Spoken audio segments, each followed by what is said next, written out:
दोस्तों, नवजोत सिंह सिद्धू को तो आप पहले से ही जानते हैं। पहले जब वो बीजेपी में हुआ करते थे तब वो कांग्रेस और राहुल गांधी की तारीफ कुछ इस अंदाज में करते थे। कांग्रेस के कोल ना ते नेतृत्व है, पप्पू प्रधानमंत्री है कांग्रेस का।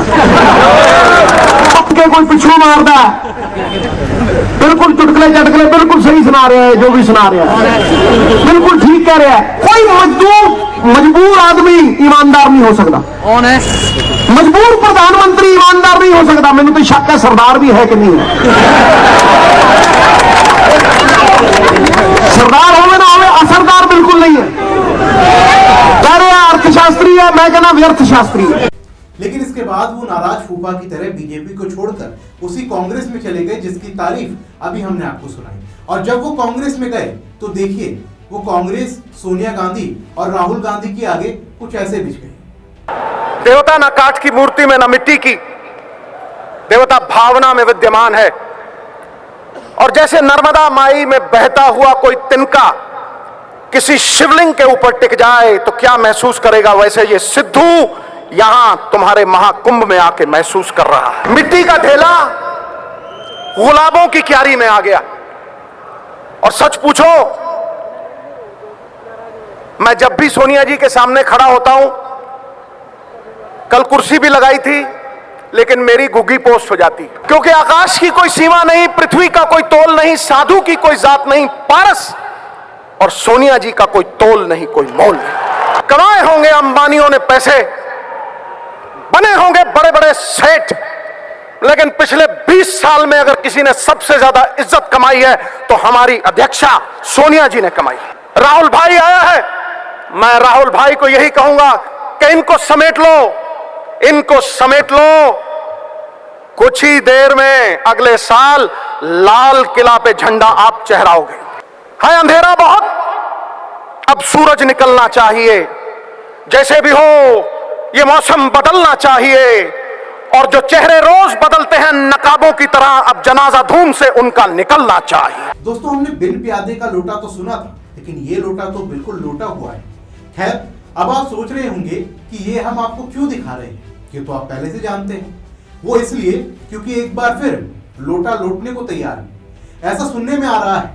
मतलब कि जो सियासी हवा चल रही है और जिस तरह के बयान आज सुनने में आ रहे हैं, तो उससे एक बार फिर कयास लगाए जा रहे हैं कि नवजोत सिंह सिद्धू फिर से बीजेपी ज्वाइन कर सकते हैं। जी हाँ, सही सुना आपने, एक बार फिर सिद्धू बीजेपी में ताली ठोक सकते हैं। लेकिन कब, कहां और कैसे, ये अभी कह नहीं सकते।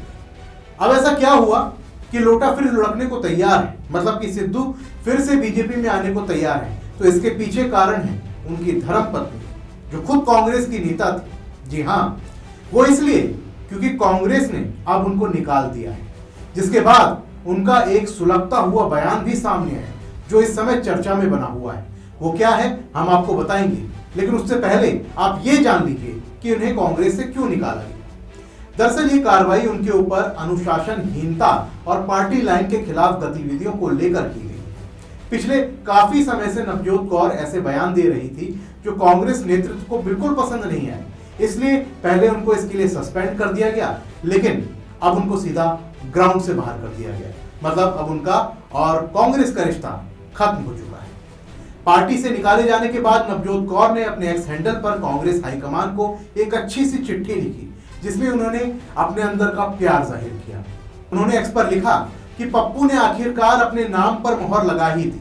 एक ऐसा नेता जो सोचता है कि वो अकेला ईमानदार और जानकार इंसान है, जिसे जमीनी हकीकत का बिल्कुल भी पता नहीं है। उसके अंदरूनी सर्कल में काम करने वाले लोग उसे दूर रखने में कामयाब हो जाते हैं और उसके कोई भी फैसला लेने से बहुत पहले ही टिकट बेचकर जिंदगी की ऐश मौज करते हैं। वो किसी इमरजेंसी कॉल का जवाब देने में 6 महीने से अधिक समय लगा देते हैं, तब तक नुकसान हो चुका होता है।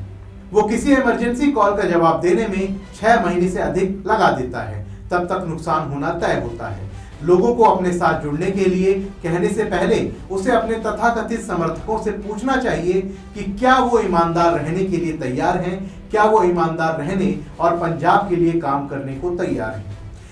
आगे उन्होंने राहुल गांधी पर निशाना साधते हुए कहा कि उनके पास जमीनी हकीकत सुनने के लिए ना तो समय है और ना ही कान, क्योंकि राहुल अपनी बनाई हुई दुनिया में रहना पसंद करते हैं। उनके ज्यादातर समर्थक निस्वार्थ सेवा के लिए तैयार नहीं हैं, बल्कि वो अपनी जेबें भरने में व्यस्त हैं, क्योंकि वो जानते हैं कि वो वापस नहीं आने वाले हैं। अगर आप में हिम्मत है तो उनसे मौजूदा सरकार के खिलाफ बोलने के लिए कहें और तैयार रहें अपनी फाइल खुलवाने के लिए।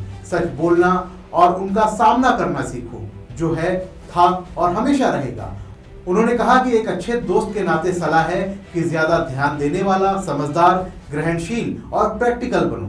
आपके ज्यादातर कथित समर्थक भाजपा में जा चुके हैं। ना तो मैं आज तक किसी से मिली हूं और ना ही कोई मेरे पास आया है। मैं एक फाउंडेशन के जरिए काम कर सकती हूं, लेकिन मेरा समय और एनर्जी सिर्फ पंजाब के भलाई के लिए है। ईमानदार और मेहनती लोगों की इज्जत करना सीखिए, वरना आप राजनीति में अपना वजूद खो देंगे।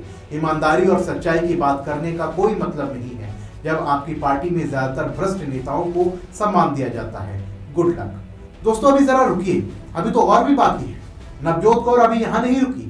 उन्होंने एक दूसरी पोस्ट में बीजेपी की तारीफ की और लिखा कि बीजेपी ने मेरे टैलेंट को पहचाना और अपने सर्वे के जरिए जो किसी चीज से प्रभावित नहीं थे, मुझे 2012 में विधायक का टिकट दिया, जब मैं हॉस्पिटल में काम कर रही थी और मेरे डॉक्टर होने की वजह से मुझे CAPS हेल्थ बनाया। मुझे सच बोलने और ईमानदारी, सच्चाई से काम करने की आज़ादी और मौका मिला।